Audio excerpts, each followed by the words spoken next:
थोड़ी सी general physiology के सब बातें करेंगे, क्योंकि जो चैप्टर है हमारा वो है drugs acting on the autonomic nervous system. लेकिन उससे पहले आप लोगों को पता होना चाहिए कि ऑटोनॉमिक नर्वस सिस्टम क्या है, ये कौन से नर्वस सिस्टम का पार्ट है, और as a whole nervous system की एक क्लासिफिकेशन आप लोगों को आना चाहिए। तो हमारे बॉडी के अंदर नर्वस सिस्टम होता है, ठीक है। तो नर्वस सिस्टम के दो कंपोनेंट है, एक को हम सेंट्रल नर्वस सिस्टम कहते हैं, एक को हम यानी सीएन, और दूसरे को पेरिफेरल नर्वस सिस्टम कहते हैं, पीएन। ठीक है। जो सेंट्रल नर्वस सिस्टम है, इसके हमारे पास दो पार्ट्स हैं या दो कंपोनेंट। एक कंपोनेंट है सेंट्रल नर्वस सिस्टम का ब्रेन, और दूसरा है स्पाइनल कार्ड। इसको कहती सेंट्रल नर्वस सिस्टम इसलिए है क्योंकि ये सेंटर में पड़ा हुआ है। यानी अगर आप अपनी बॉडी देखो तो जो आपका बॉडी का जो सेंटर है वो ये सेंटर है बॉडी का, ठीक है। तो यहाँ पे ब्रेन पड़ा हुआ है सर में, और यहाँ पे पीछे वर्टिब्रल कॉलम है, रीढ़ की हड्डी के अंदर जो है क्या पड़ा हुआ है, स्पाइनल कार्ड पड़ा हुआ है, स्पाइनल कार्ड पड़ा हुआ है। तो ये जो सेंटर में आपका नर्वस सिस्टम पड़ा हुआ है, ये ब्रेन और ये स्पाइनल कार्ड, ठीक है। इस ब्रेन और स्पाइनल कार्ड को हम कहते हैं कि ये सेंट्रल नर्वस सिस्टम के कंपोनेंट, ठीक है। अब जो पेरिफेरल नर्वस सिस्टम है उसमें क्या आते हैं, इस सेंट्रल नर्वस सिस्टम से जो न्यूरॉन निकले हुए हैं, जैसे ये ब्रेन है ना, तो ब्रेन से जो न्यूरॉन निकले हुए हैं उनको हम कहते हैं क्रेनियल न्यूरॉन या क्रेनियल नर्व, ठीक है। क्रेनियल नर्व, क्रेनियल नर्व आपके पास कितने हैं, 12, ठीक है। 12 इस साइड पे निकले हुए हैं, और ये सब आपके पास टोटल क्रेनियल नर्व है 12 तादाद। इसी तरह आपके पास जो स्पाइनल कार्ड है, तो स्पाइनल कार्ड से भी साइडों पे जो है नर्व्स निकले हुए हैं, जिनको हम पेरिफेरल नर्व्स कहते हैं, दोनों साइडों पे। यानी हम कहेंगे कि ब्रेन और spinal cord, this is central nervous system. और ब्रेन और स्पाइनल कार्ड से जो नर्व्स निकली हुई हैं, जो बॉडी के अंदर फैली हुई हैं, फिर these nerves makes peripheral nervous system. Peripheral कहते हैं साइड को, तो ये जो साइडों पे न्यूरॉन निकले हुए हैं, they are the component of peripheral nervous system. अब बेसिकली ये जो न्यूरॉन दोनों साइडों पे निकले हुए हैं, इसमें दो तरह के न्यूरॉन हैं। यानी इसको फिर मजीद डिवाइड किया गया है इनटू टू टाइप्स, ठीक है। एक आपके पास है सोमैटिक नर्वस सिस्टम, और दूसरा है आपके पास ऑटोनॉमिक नर्वस सिस्टम।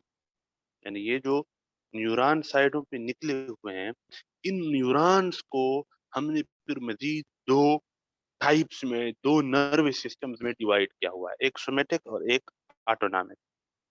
जो सोमैटिक है ये वॉल्वेंट्री है, यानी जो आपके अपने कंट्रोल में है। इस नर्वस सिस्टम के न्यूरॉन, ये नर्वस सिस्टम आपके अपने कंट्रोल में है, वॉल्वेंट्री है। जबकि जो ऑटोनॉमिक नर्वस सिस्टम है, इसका नाम ही ऑटोनॉमिक इसलिए है क्योंकि ये खुद ब खुद, ये नर्वस सिस्टम खुद ब खुद काम करता है, ये आपके कंट्रोल में नहीं है, यानी इनवॉल्वेंट्री है, ठीक। तो अब जो सोमैटिक नर्वस सिस्टम है, इसकी फिर मजीद दो कंपोनेंट्स हैं, एक सेंसरी सोमैटिक नर्वस सिस्टम और एक मोटर सोमैटिक नर्वस सिस्टम। जो सेंसरी सोमैटिक नर्वस सिस्टम है, इसके जो न्यूरॉन्स होते हैं, ये क्या होते हैं, ये पेरिफेरल बॉडी से, जैसे इस फिंगर से, सेंसरी नर्वस सिस्टम, जो सेंसरी सोमैटिक नर्वस सिस्टम है, इसके जो न्यूरॉन्स होते हैं, ये आपके पेरिफेरी से, जैसे लेट्स सपोज ये फिंगर से, यहाँ से सिग्नल लेके जाते हैं ऊपर स्पाइनल कार्ड और ब्रेन के पास।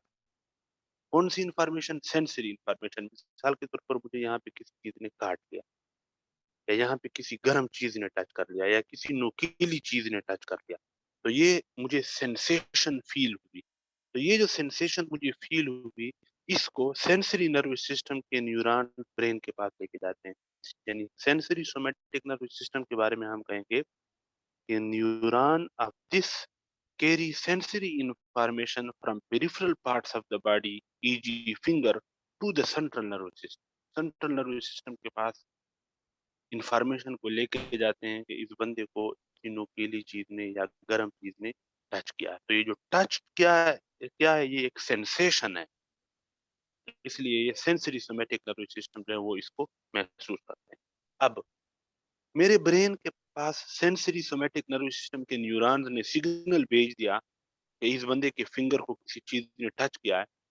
तो अब ब्रेन से मेरी फिंगर के जो मसल्स हैं, इनके पास वापस इम्पल्स आएगा इन मसल्स के पास। नतीजे में ये मसल्स क्या हो जाएंगे, कंट्रैक्ट हो जाएंगे और मैं अपनी उंगली को उस नुकीली चीज से हटा दूंगा। ठीक है, यानी जो मोटर सोमैटिक नर्वस सिस्टम है, इसके जो न्यूरॉन्स होते हैं, ये कहाँ से, सेंट्रल नर्वस सिस्टम से इम्पल्स लेके आते हैं किसके पास, मसल्स के पास।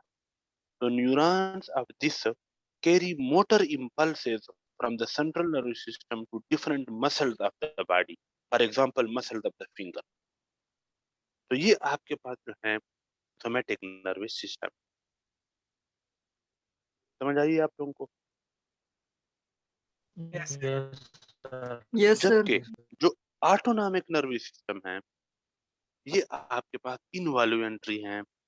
इसके फिर मजीद दो कंपोनेंट हैं, यानी सिंपैथेटिक ऑटोनॉमिक नर्वस सिस्टम और parasympathetic autonomic nervous system. Sympathetic autonomic nervous system कब एक्टिवेट होता है, जब आपकी बॉडी स्ट्रेस में होती है। सिंपैथेटिक एस से है और स्ट्रेस एस से है।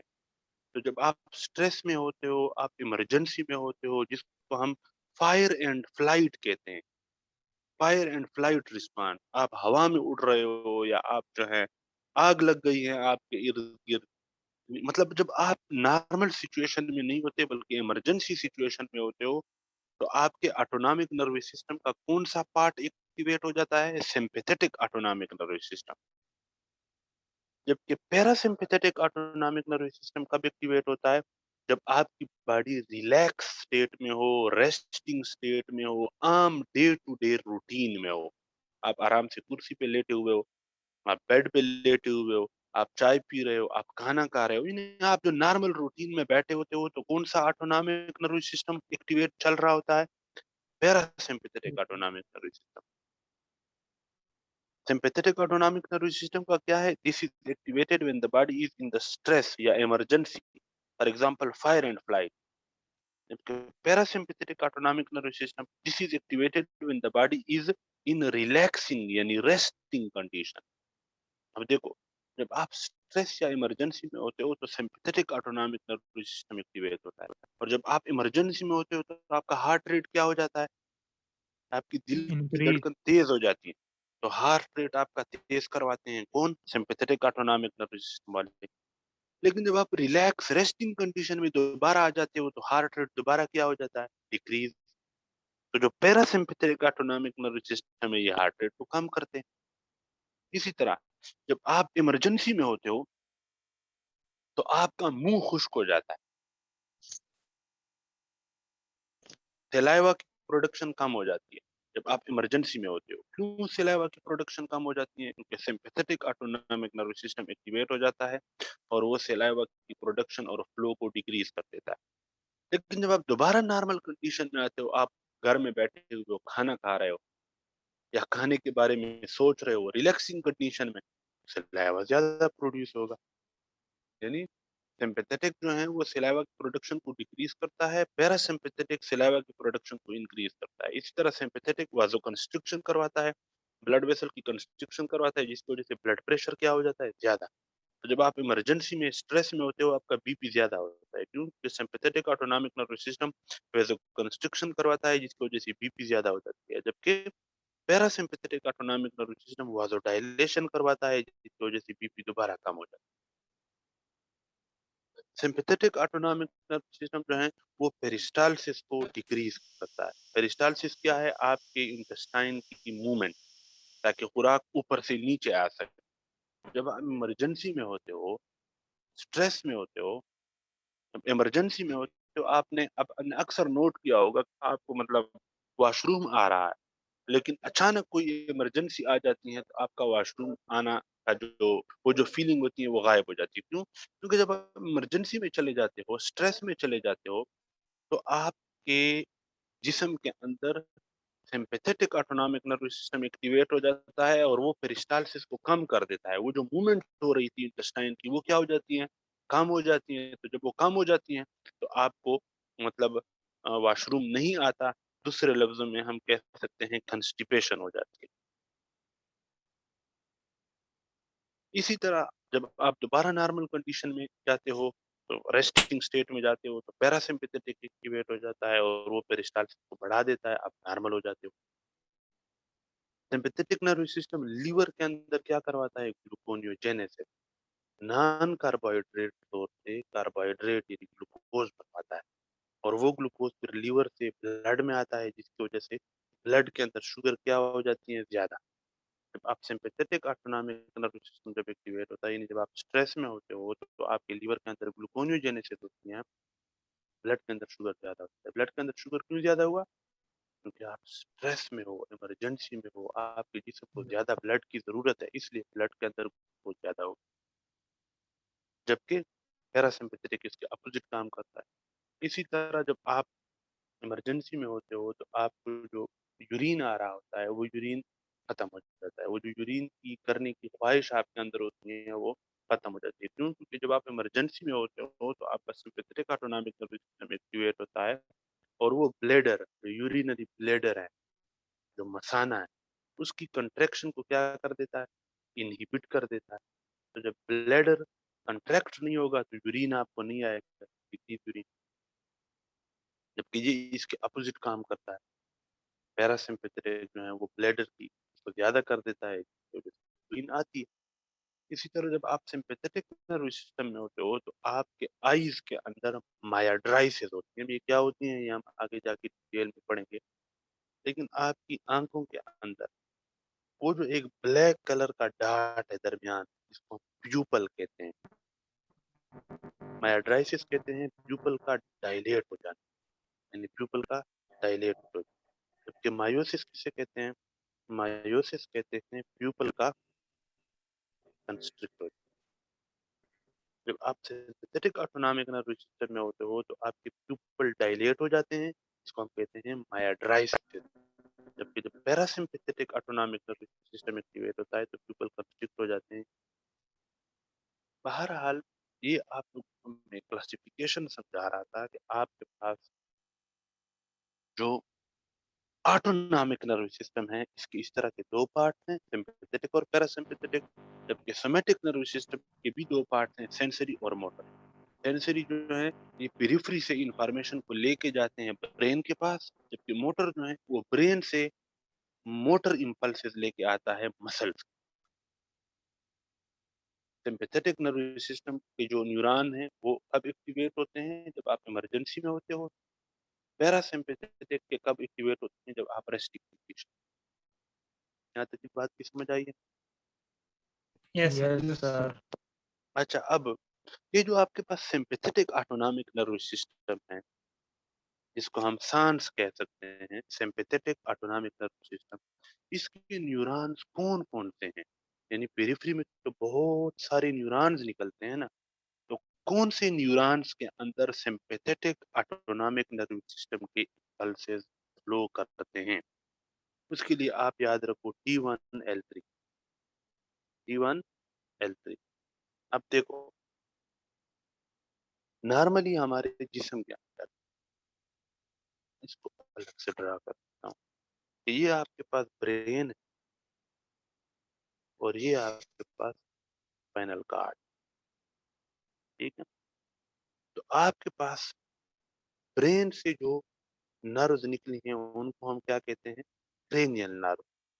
और ये क्रेनियल नर्व्स कितनी है? पीएन 12। क्रेनियल नर्व ये कितनी है? 12। cranial nerve 1, cranial nerve 2, cranial nerve 3, 4, 5, 6, 7, 8, 9, 10, 11, 12। ठीक है, 12 है। मैं इधर ना बल्कि इसको लिख 1, 2, 3, 4, 5, 6, 7, 8, 9, 10, 11, 12। तो 12 आपके पास क्रेनियल नर्व है। जो बाकी नर्व हैं वो आपके पास स्पाइनल कार्ड से निकले।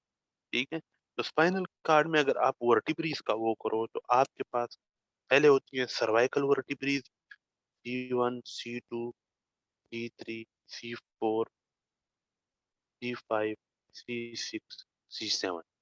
यानी सर्वाइकल वर्टिब्रीज जो है वो कितनी है? 7। इसके बाद शुरू होती हैं thoracic वर्टिब्रीज। thoracic वर्टिब्रीज कितनी है? 12। T1, T2, T3, T4 और इस तरह करके T12। thoracic के बाद कौन सी वर्टिब्रीज आती है? लंबर। लंबर जो है वो आपके पास है 5, यानी L1, L2, L3, L4 और L5। लंबर है आपके पास 5। इसके बाद आपके पास आती है सैक्रल। सैक्रल भी आपके पास तकरीबन 5, S1, S2, S3, S4, S5। और इसके बाद आखिर में फिर कॉक्सिजियल होती हैं जिसको हम टेल बोन कहते हैं।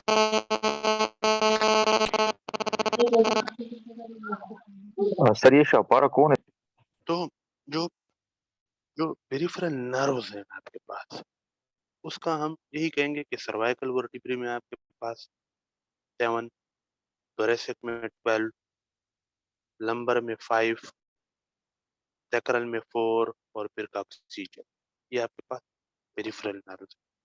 अब इसमें से कौन से नर्व्स आपके सिंपैथेटिक ऑटोनॉमिक नर्व सिस्टम के सिग्नल लेके जाते हैं? वो हैं T1 से लेके L3 तक। तो T1 से लेके यानी ये T1 यहाँ से लेके L3 तक, इस दरमियान जितने भी न्यूरॉन यहाँ पे निकले हैं, इसके अंदर कौन से ऑटोनॉमिक नर्व सिस्टम के सिग्नल जा रहे होते हैं? Sympathetic autonomic nerve system. ये वाला जो sympathetic autonomic nerve system. Parasympathetic autonomic nerve system के जो न्यूरॉन है वो कौन से हैं? वो आपके पास क्रेनियल नर्व्स हैं, लेकिन कौन से cranial nerve? Cranial nerve number 3, number 7, number 9 और नंबर 10। यानी क्रेनियल नर्व 3, 7, 9, 10 ये हो गए। और आपके पास जो S2, S3 और S4 है, यानी ये वाले, ये S1, S2, S3, S4, S5 था ना, तो S2, S3 और S4 यहाँ से जो न्यूरॉन निकलती हैं, ये और ये 3, 7, 9, 10 इन नर्व्स के अंदर पैरासिम्पैथेटिक ऑटोनॉमिक नर्व सिस्टम के इम्पल्सेस फ्लो करते हैं। समझ आई या नहीं आई? Yes, sir. Yes, sir. इसकी समझ आई आप? फिर इलाज आगे जाऊं मैं इस पे? Yes, sir. Yes, अब Yes, sir. रिसेप्टर्स पे जरा बात कर लेते हैं कि सिंपैथेटिक ऑटोनॉमिक नर्व सिस्टम के रिसेप्टर्स कौन से हैं और पैरासिम्पैथेटिक ऑटोनॉमिक नर्व सिस्टम के रिसेप्टर्स कौन से हैं। यानी देखो, इन न्यूरॉन्स में हमने पढ़ा कि T1 से लेके L3 तक जो न्यूरॉन्स हैं, इनमें सिंपैथेटिक ऑटोनॉमिक नर्व सिस्टम के सिग्नल जाते हैं। अब लेट्स सपोज ये एक न्यूरॉन है, ये सिंपैथेटिक ऑटोनॉमिक नर्व सिस्टम का न्यूरॉन है। लेट्स सपोज ये आया है किसके पास? हार्ट के पास। और हार्ट के अंदर लेट्स सपोज जो यहाँ पे SA नोड है, इसके पास आया है। तो ज़ाहिर है ये जो न्यूरॉन यहाँ पे आया है, ये न्यूरॉन अपना इम्पल्स, अपना सिग्नल इस ऐसे नोड तक कैसे पहुँचाएगा? एक न्यूरोट्रांसमीटर रिलीज़ करेगा यहाँ पे, ठीक है? एक क्या रिलीज़ करेगा? न्यूरोट्रांसमीटर रिलीज़ करेगा। तो हम न्यूरोट्रांसमीटर की बात पहले कर लेते हैं कि सिम्पैथेटिक ऑटोनॉमिक नर्वस सिस्टम के जो न्यूरॉन्स हैं, वो कौन-सा न्यूरोट्रांसमीटर रिलीज़ करते हैं? एपिनेफ्रिन, जिसको एड्रेनालिन भी कहते हैं। नॉरएपिनेफ्रिन, जिसको नॉरएड्रेनालिन भी कहते हैं, और डोपामाइन।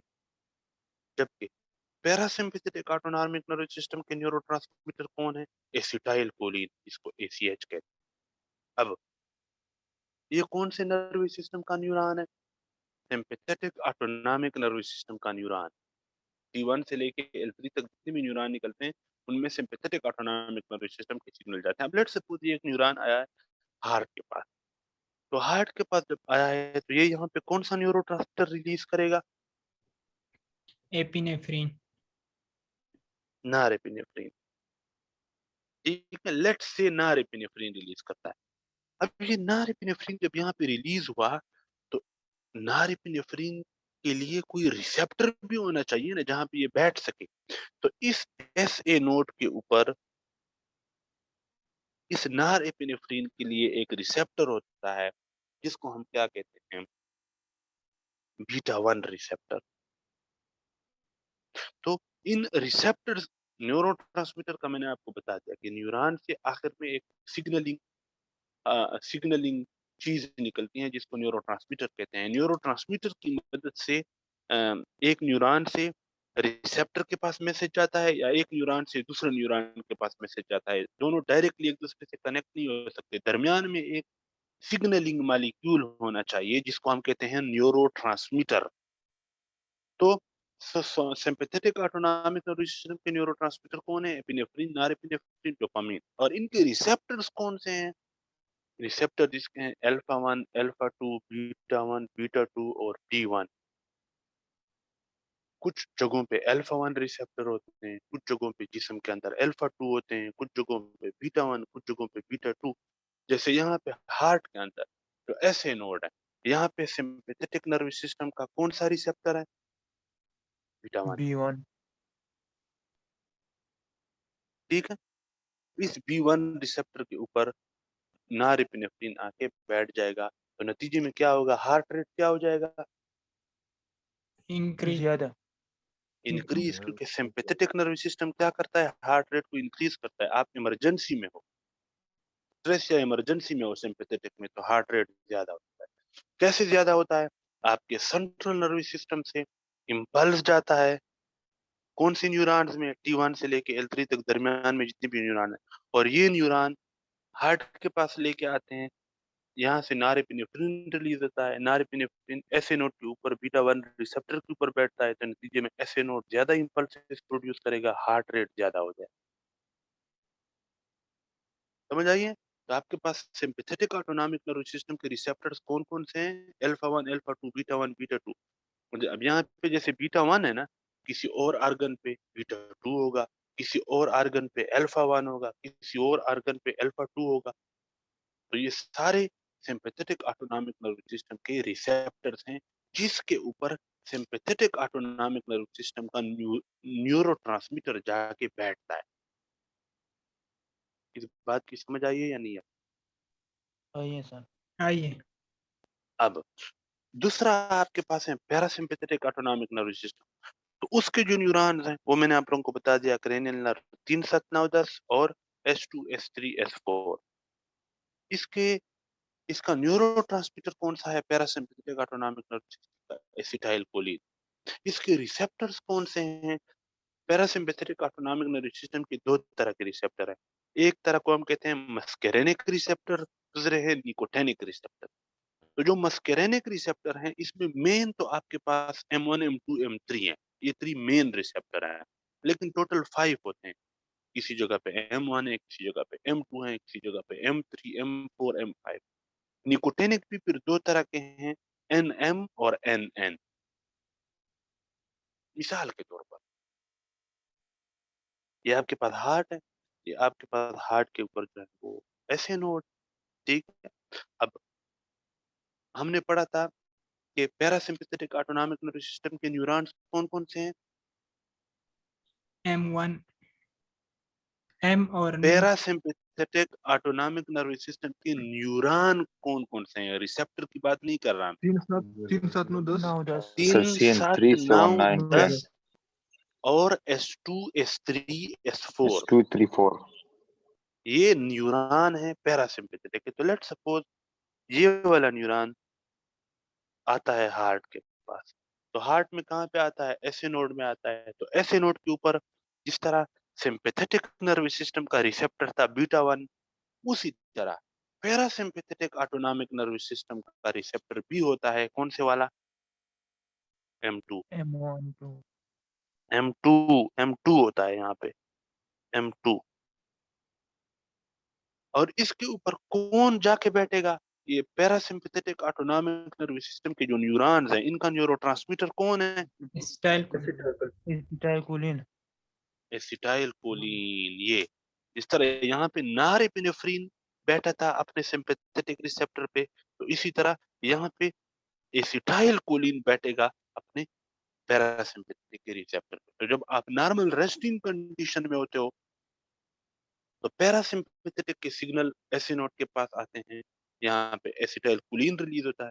एसिटाइलकोलिन जो है उसके लिए ऐसे नोड के ऊपर रिसेप्टर मौजूद है, M2 रिसेप्टर।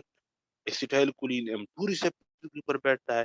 जब ये बैठ जाता है तो नतीजे में ऐसे नोड अपनी फायरिंग कम कर देता है, तो वो स्लो स्लो इम्पल्सेस प्रोड्यूस करेगा, तो हार्ट रेट भी स्लो हो जाएगी। समझ आई है या नहीं आई? ये सर आई ठीक है। तो ये आपके पास मेन बेसिक आपके पास डिस्ट्रीब्यूशन है कि आपको कम से कम पता होना चाहिए कि जब मैं सिम्पैथेटिक नर्वस सिस्टम की बात करता हूँ या पैरासिम्पैथेटिक नर्वस सिस्टम की बात करता हूँ तो मुझे पता होना चाहिए। अब ये इनवॉल्यूंटरी क्यों है? देखो, हार्ट रेट आपका ज्यादा होता है फिर कम हो जाता है, क्या ये आपके कंट्रोल में है? नो सर अगर मैं आपको कहूँ कि अपनी हार्ट रेट इधर बैठे बैठे बढ़ाओ, आप बढ़ा सकते हो? नहीं बढ़ा सकते। अगर मैं ये कहूँ कि बैठे बैठे अपना ब्लड प्रेशर बढ़ा दो, आप कर सकते हो? नहीं कर सकते। या ब्लड प्रेशर कम कर दो, नहीं कर सकते। तो ये इनवॉल्यूंटरी है, ये आपके कंट्रोल में नहीं है। लेकिन ये आपके कंट्रोल में है। अगर मैं आपको कहूँ कि सेंसरी सेंस, तो अगर आप किसी गर्म चीज को अपनी मर्जी से टच कर लोगे तो इम्पल्सेस यहाँ से पैदा हो जाएंगे, ऊपर जाएंगे। तो ये जो है वॉल्यूंटरी है। इसी तरह मोटर भी आपके वॉल्यूंटरी कंट्रोल में आ सकता है। मिसाल के तौर पर अगर मैं आपको कहूँ कि फिंगर के मसल्स को कॉन्ट्रैक्ट करो अपनी मर्जी से, तो आप कर लोगे ना। यस सर ये अगर अगर मैं आपको कहूँ कि इस पेन को टच करो तो आप टच कर लोगे। टच वाली सेंसेशन सोमेटिक सेंसरी के जरिए से आपके ब्रेन के पास चली जाएगी। तो ये आपके कंट्रोल में हो सकते हैं, वॉल्यूंटरी हो सकते हैं, लेकिन ये वॉल्यूंटरी नहीं हो सकते, ये इनवॉल्यूंटरी। समझ आई आप लोगों को? यस सर ठीक है। चलिए कल हम इंशाल्लाह इन इन रिसेप्टर्स के ऊपर थोड़ी सी मजीद डिटेल में बात करेंगे। आज सर के लिए जिस जिस पेज पे आपने समझाया काइंडली वो भी सेंड कर दीजिएगा पिक्चर उनकी।